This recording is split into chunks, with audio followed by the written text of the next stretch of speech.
Good morning. From the Heart, our morning daily devotional. The reading is entitled, The Example of Liberality, March 14th. Take my lips and let them be filled with messages from thee. Take my silver and my gold, not a mite would I withhold, not a mite would I withhold.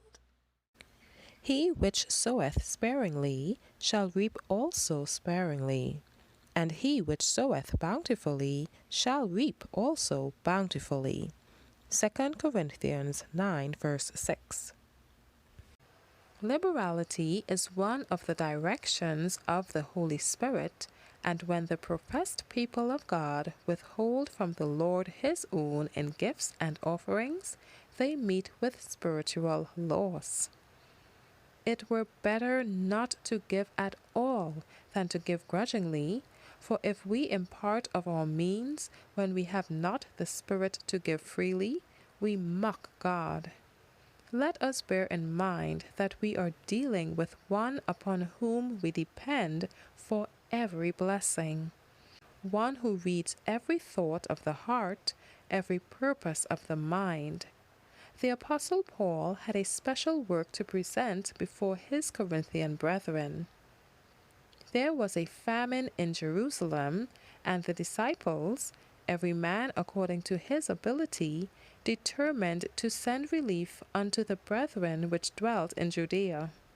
They presented the need to the churches, expecting to receive a small sum for the relief of the needy saints, and in prayer they presented before the Lord the necessity.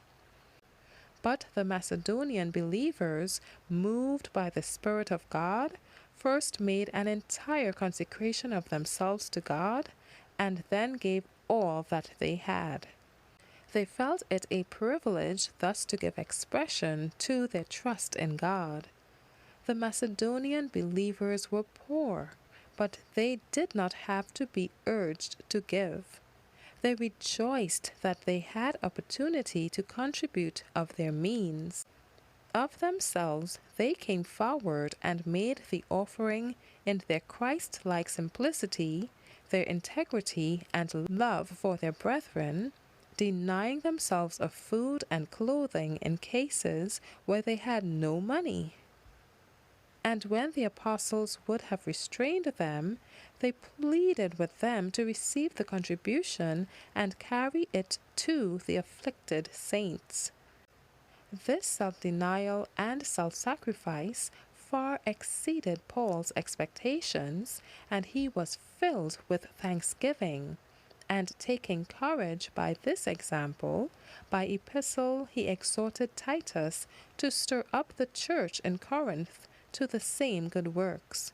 We desired Titus that as he had begun, so he would also finish in you the same grace also. Therefore, as ye abound in everything, in faith and utterance and knowledge, and in all diligence, and in your love to us, see that ye abound in this grace also. This movement on the part of the Macedonians was inspired of God to arouse in the Corinthian church the spirit of liberality. Thank you for listening. Shalom.